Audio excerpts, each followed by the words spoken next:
Why do I run away from what fulfills me the most? I want to strengthen my relationship with my creative pursuits. I want to create a system that allows me to show up and make something every day or get closer to a big creative goal, even and possibly most importantly, when I don't feel inspired.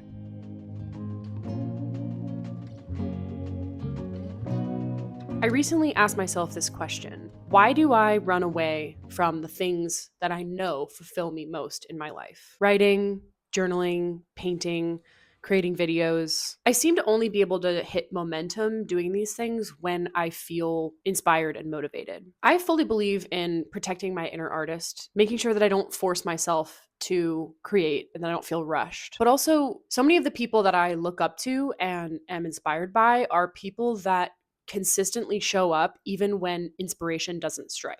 I want to figure out why I shy away from the things I love most and how to strengthen my relationship with my creative motivation so that it's something I can access all the time. Hello, my name is Kaylee. I am on a journey to reconnect with my inner artist and heal the relationship between my creativity and my productivity. Be sure to subscribe and like this video if you want to see more content like this. So, why do I run away from what fulfills me the most? It takes energy and vulnerability to show up and make something honest. I desire openness and honesty in what I create. So if I don't feel safe or ready to be that kind of honest, I will shy away from doing that work that will get me closer to that creative goal, even if it's something I want really badly. So instead of forcing myself to create, I want to figure out how to take care of the person me so that the creative me feels safe to emerge. Getting out of my head and into my body. I always feel better when I exercise. Going on a run, lifting weights, even taking a short walk or stretching for a few minutes always gets me out of my head and into my body. I get so caught up in the loop of things I feel like I need to do, things I want to do, and I often forget what's in front of me and how much time I really do have. Taking care of myself, my basic needs, eating, taking a nap, showering, and also my basic creative needs, writing in my journal, practicing gratitude, making a task list. Taking care of those things first allows me to be so much more capable and ready to show up and do the work to accomplish a creative goal. Also, sometimes I just need to talk to a friend or call my brother and hear about his life and what he's making and working on right now. It's so good to get out of my head and realize that there's a whole world around me. Battling the inner critic. I want to believe that people will want to hear what I have to say, but I can't let the fear of not being heard prevent me from creating. I can't remember a time when I didn't have an inner critic. Actually, I can. I don't think I had an inner critic, or at least as loud of an inner critic, when I first began making art. I was probably 13 or 14 when I first started drawing and painting, making fan art and posting it on Tumblr. I was writing songs and short stories, and I truly believed that there was a space for me. Fast forward to now, the world is so saturated with people doing the same thing I want to be doing. And I have let that stop me from putting myself out there for so many years. I literally said to myself this morning, is anyone really going to want to hear what you have to say? You've said all of this before, and so have thousands of people before you. Why is that a good excuse to not share it again? I have a different voice and my own special way of creating and communicating, and I want to believe that I have something to bring to the table, even if it only impacts one other person, even if that person is me. It's a constant struggle of back and forth, me thinking that I'm the best artist and that everyone should want to hear what I have to say, pay attention to me, and then thinking that I am literally like everyone else except worse and less creative and less motivated. So I just don't make anything. And the reality is that neither of those are true. And both of them are also true. I might be the coolest new artist that someone finds, gets super into and inspired by, and for other people, they might just scroll right past me. There are so many people out there on their phones and their computers looking for something to inspire them and get them out of their seat and onto doing something that they will enjoy and find value in. Or they're looking for a comfort YouTuber to watch, paint, or go to the grocery store, or organize their closet. Anything that I want to create, there is an audience for. And if I don't create things and then make them accessible, my chance of inspiring someone is zero. The balance of productivity and rest.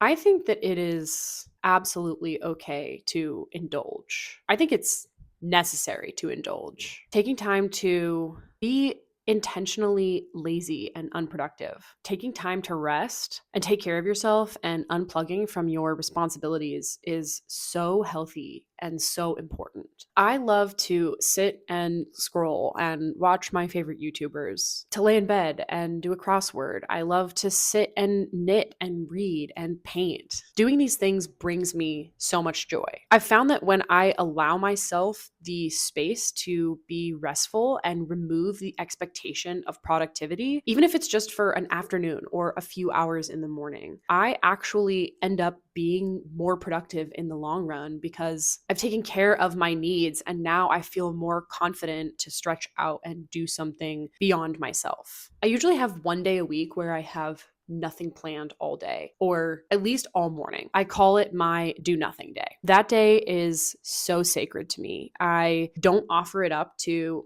anyone else asking me for that time. It's protected and special because it allows me to show up and give my all when I'm out in the world or at work or with friends or working on a creative project. It helps me keep going when I feel spent or exhausted from the rest of my life because I know I'm going to have that safe place to just sit and do nothing. Sometimes I'm productive and I am creative in that time, but there's no expectation for it. It also helps me keep going when I might feel tired or spent from the rest of my life because I know that I have that safe space and time to return to and that nothing will be expected of me when I'm there. This is a creative struggle that I've experienced for a really long time, and I know that I'm not the only one. I'm tired of letting this cycle dominate my life and prevent me from creating things. When I look back at the things that I've made, I remember feeling such doubt and fear about what people would think about me and if people would care. But now I just think about how proud of myself I am for having the courage to create and share in the first place. I'm realizing that it's just not that deep. People are going to judge me and people are going to be inspired by me. And it's my job to just create the things I want and share them.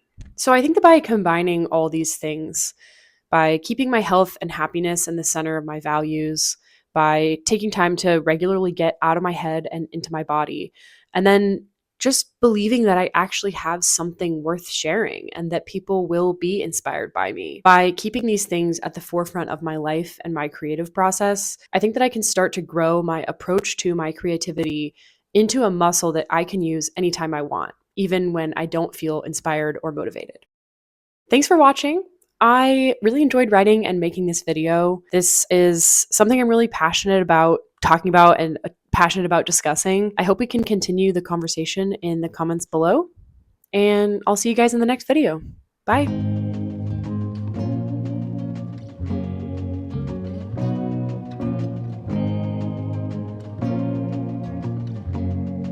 I am an artist and I want to speak in full sentences and not one long run on sentence for an entire video.